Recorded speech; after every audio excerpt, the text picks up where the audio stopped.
Olá! Nessa aula, nós vamos ver diferentes exemplos de TADs já implementados na linguagem. O principal objetivo é ver como podemos usar essas coleções de códigos pré-existentes para auxiliar no desenvolvimento dos nossos programas. Nas últimas aulas, nós introduzimos o conceito de tipos abstratos de dados e apresentamos diferentes exemplos. Vocês se lembram de alguns exemplos de TADs que já falamos?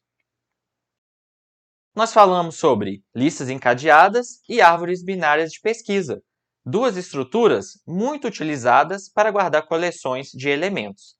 Mas foram apenas essas? Não! Também apresentamos exemplos como um ponto 3D, aluno e circunferência. Mas será que existem quantos outros TADs? Infinitos, pois, como vimos, nós mesmos podemos definir os TADs necessários para uma aplicação específica. Então, será que isso significa que, sempre que eu precisar de um determinado TAD, eu vou ter que implementá-lo? Não! Nós vamos poder fazer uso das bibliotecas de código para agilizar o processo de desenvolvimento. As bibliotecas servem exatamente para que não seja preciso escrever tudo do zero, economizando tempo e esforço. Uma biblioteca é uma coleção de implementações escritas em uma determinada linguagem.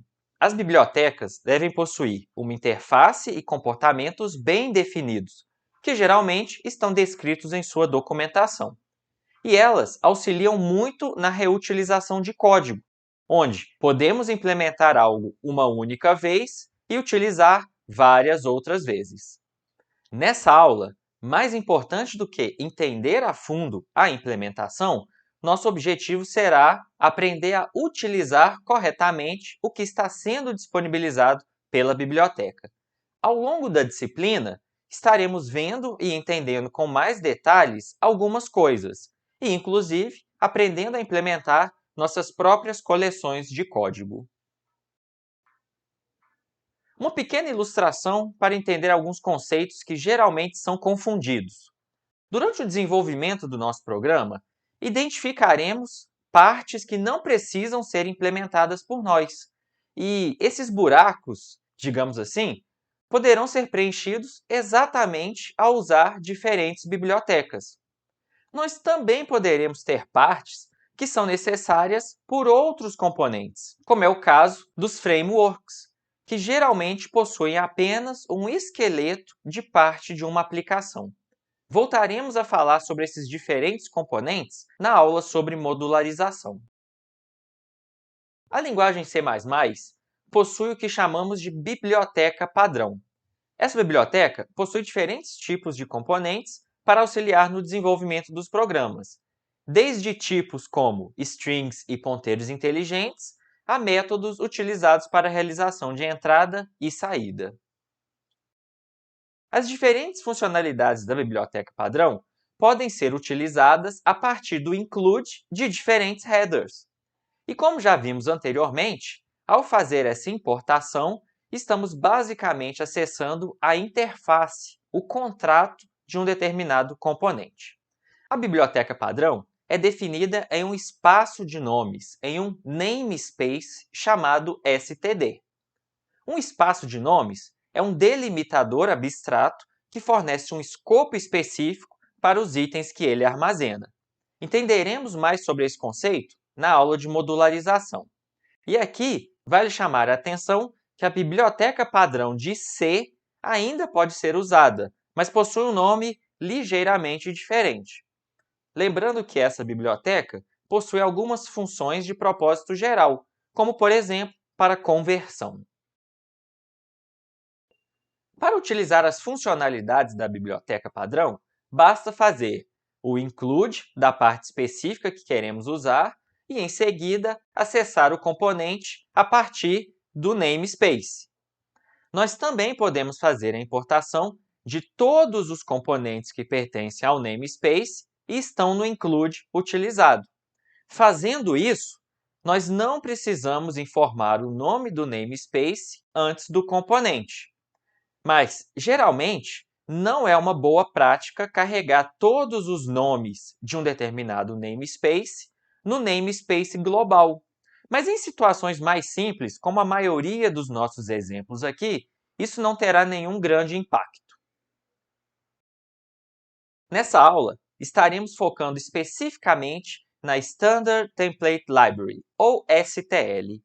A STL é parte da biblioteca padrão de C++ e apresenta soluções voltadas para problemas como guardar uma coleção de elementos ou realizar uma busca. Sempre é recomendado usar essas soluções, pois elas geralmente são bem eficientes e já foram muito bem testadas. Aqui, nós vamos focar nos três componentes básicos da STL: os containers, os iteradores e os algoritmos. Um container define como uma coleção de outros elementos serão armazenados e organizados na memória. Os iteradores são uma generalização do conceito de ponteiros. Eles apontam para elementos em um container, permitindo seu acesso e manipulação. Já os algoritmos são procedimentos que podem ser aplicados a containers para processar os seus dados. A STL funciona a partir do que é conhecido como programação genérica. Na programação genérica, uma mesma definição vai poder ser usada por diferentes tipos. O tipo é informado no momento da declaração. Por isso, é conhecido como polimorfismo paramétrico. Diferentes linguagens vão ter diferentes formas de implementar isso. Por exemplo, em Java, isso é baseado em uma extensão chamada generics. Já em C++, vamos fazer uso de templates. Vamos ver um breve exemplo de como isso funciona. Imagine que você quer fazer uma lista encadeada de números inteiros. Como seria a implementação de um nó? Como vimos antes, basta ter um atributo para guardar o dado e uma referência para outro nó. E se nós quiséssemos agora ter uma lista encadeada de alunos, eu precisaria mudar esse código? Sim. Ou seja, preciso de um outro tipo de nó específico para guardar um atributo do tipo aluno. Como você já deve ter visto, essa solução não é muito esperta. Uma alternativa seria usar o conceito de templates. Com isso, na declaração de um componente, podemos informar que um determinado tipo esperado por ele só será informado quando ele efetivamente for ser usado. Mas atenção, nesse momento, não vamos nos preocupar tanto em como implementar isso, e sim em como fazer uso. Isso será mais detalhado na parte de polimorfismo. A maioria dos programas envolve criar coleções de elementos e então manipulá-los. Containers são estruturas usadas para guardar elementos do mesmo tipo, onde esses tipos podem ser primitivos ou definidos pelo programador. De maneira geral, nós podemos entender que praticamente todos os dados são containers, pois guardam um conjunto de dados. Entretanto, quando usamos tipos específicos na definição desses tags, a estrutura fica muito rígida, como vimos no exemplo anterior da lista encadeada. Logo, a utilização de implementações genéricas irá permitir uma maior reutilização desses componentes. Uma das principais vantagens ao se utilizar os containers da STL está no acesso uniforme aos dados. É um exemplo claro de como a interface, ou seja, o contrato, é muito mais importante do que a implementação. Assim, a utilização desses tags vai ser padronizada, independente do tipo do elemento ou de como ele está armazenado. E a recuperação dos dados será baseada em regras bem definidas, como um índice ou um valor, e o elemento será então recuperado a partir daquele container. Logo, como vimos, a utilização desses componentes apresenta diversas vantagens. Uma boa organização dos dados, o que torna o programa mais eficiente em sua execução, a padronização no acesso e manipulação dos dados e a confiança que estamos trabalhando com uma implementação correta e bem documentada. Os containers são divididos em três tipos diferentes: os sequenciais, os associativos e os adaptadores. Nós vamos focar especificamente nos sequenciais e associativos, e apenas veremos exemplos dos containers mais conhecidos e utilizados.